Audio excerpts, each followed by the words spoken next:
మంచు ఫ్యామిలీలో ఫైట్ కొనసాగుతోంది. మంచు మనోజ్ పై నటుడు మోహన్ బాబు ఫైల్ చేసిన సీనియర్ సిటిజన్ యాక్ట్ 2007కు సంబంధించిన కేసులో సివిల్ కోర్టులో విచారణ ఉంది.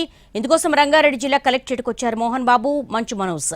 డాక్యుమెంట్స్ తో పాటు లోపలికెళ్లారు మనోజ్. మెజిస్ట్రేట్ ఎదుట విచారణకు హాజరయ్యారు. నటుడు మోహన్ బాబు ఫైల్ చేసిన కేసుకు సంబంధించి గత నెల 18న రంగారెడ్డి జిల్లా అదనపు మెజిస్ట్రేట్ ఎదుట విచారణకు హాజరై వివరాలు ఇచ్చాడు మనోజ్. మరోసారి విచారణకు రావాలని నోటీసులు ఇవ్వడంతో మెజిస్ట్రేట్ ముందు విచారణకు హాజరయ్యాడు.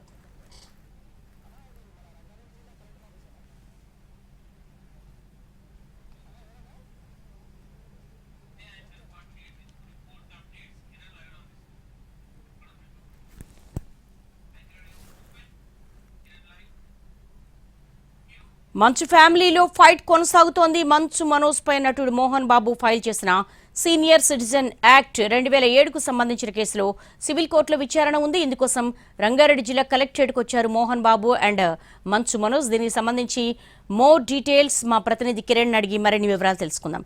కిరణ్, ఇద్దరు కూడా రంగారెడ్డి జిల్లా కలెక్టరేట్కు వచ్చారు. సో వాళ్ళిద్దరి మధ్య డిస్కషన్ ఎలా కొనసాగుతోంది, ఎటువంటి డాక్యుమెంట్స్ సమర్పించారు?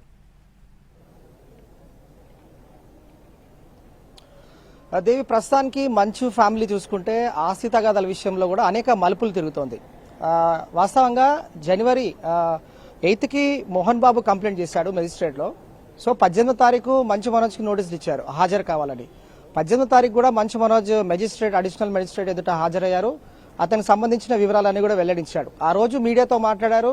ఇది ఆస్తి తగాదాలకు సంబంధించింది కాదు, కేవలం విష్ణు తన తండ్రి వెనుక ఉండి ఆడిస్తున్న నాటకం, అలాగే తనకు కూడా వాటా ఉంది, తన ఇంట్లో నేను ఉన్నానని చెప్పి మీడియా ముఖంగా మాట్లాడారు. ఆ తర్వాత మెజిస్ట్రేట్ ఎదుట కూడా కొన్ని డాక్యుమెంట్స్ సమర్పించారు. ఆ రోజు ఆస్తి తగాదాలకు సంబంధించి విషయానికి వస్తే కూడా ఒక యూనివర్సిటీకి సంబంధించిన ఏవైతే ఆరోపణలు ఉన్నాయో వాటికి సంబంధించి తను మాట్లాడినందుకు గాను ఇదంతా కూడా కక్ష సాధింపు చర్యగా విష్ణు మోహన్ బాబు వెనుక ఉండి ఆడిస్తున్నారు. కాబట్టి మెజిస్ట్రేట్ వారు ఏ విధంగా తనకు న్యాయం చేస్తారు, అంటే తనకు న్యాయం చేసే విధంగా ఎలాంటి నిర్ణయం తీసుకున్నా కూడా తాను ఒప్పుకుంటానని చెప్పి మంచు మనోజ్ వెళ్ళిపోయారు. ఆ తర్వాత మోహన్ బాబు, మంచు మనోజ్ ఈరోజు మొదటిసారిగా మోహన్ బాబు మెజిస్ట్రేట్ ఎదుట హాజరయ్యారు.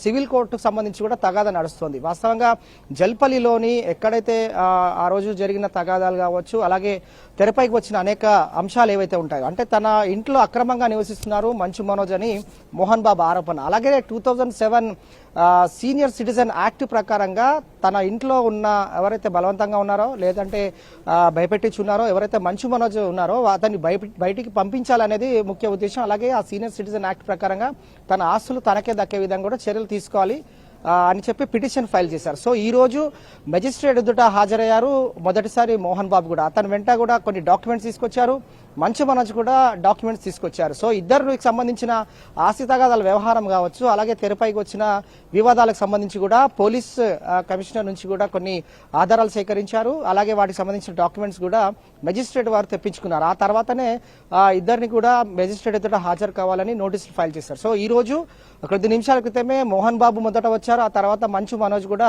లోనికి వెళ్లారు. మెజిస్ట్రేట్ ఎదుట కూడా ఇద్దరు హాజరయ్యారు. వాటికి సంబంధించిన వాదపవాదాలు ఏవైతే ఉంటాయో వాటికి సంబంధించి ఇల్లు విషయం కావచ్చు, అలాగే తాను ఏ విధంగా ఇంటి యజమానిగా ఉన్నాడు, అలాగే తాను ఏ విధంగా కష్టపడి ఇల్లు కొనుక్కోవడం జరిగింది, అలాగే తన ఆస్తిలో ఏ విధంగా మంచు మనోజ్ ఎంటర్ అయ్యారు, అలాగే తర్వాత జరిగిన పరిణామాలు ఏవైతే ఉంటాయో వాటి అన్నిటికి సంబంధించి కూడా మోహన్ బాబు మెజిస్ట్రేట్ ఎదుట వివరించే అవకాశం కూడా ఉంటుంది. సో మంచు మనోజ్కి సంబంధించి కూడా కొన్ని డాక్యుమెంట్స్ తీసుకొచ్చారు కాబట్టి వాటికి సంబంధించి కూడా డాక్యుమెంట్స్ మెజిస్ట్రేట్కి అందజేయాల్సి ఉంటుంది. సో ఇదంతా కూడా సివిల్ కోర్టు ముందల విచారణకు ఏదైతే ఉంటుందో దాని ప్రాసెస్ ముందల కూడా కంప్లైంట్ ఎవరిచ్చారు, అలాగే ఎదుటి వ్యక్తి ఎవరున్నారు, వీటికి సంబంధించి వారిని విచారిస్తా ఉన్నారు. కాబట్టి మరికొద్దిసేపట్లో విచారణ అనంతరం కూడా కొద్ది క్లారిటీ వచ్చే అవకాశం ఉంటుంది. సో మొదటిసారి మంచు మనోజ్ మీడియా ముఖంగా మాట్లాడారు. సో ఇప్పుడు విచారణ తర్వాత మంచు మనోజ్ ఏం మాట్లాడబోతారనేది ఆసక్తి నెలకొంది. సో మోహన్ బాబు కూడా మీడియాతో మాట్లాడితే ఒక స్పష్టమైన ఒక క్లారిటీ వచ్చే అవకాశం కూడా ఉంటుంది ఈ అంశం పైన. అంటే విష్ణు మోహన్ బాబు కావాలనే కక్ష సాధింపు చర్యలు భాగంగానే మంచు మనోజ్ ను బయటికి పంపించాలని చూస్తున్నారా, లేదంటే జల్పల్లిలో ఉన్న నివాసంలో మంచు మనోజ్ కూడా వాటా ఉందా, లేదంటే మంచు మనోజ్ పేరు పైన ఇల్లు రిజిస్ట్రేషన్ అయ్యిందా, ఇవి పరిశీలించాల్సిన అవసరం ఉంటుంది.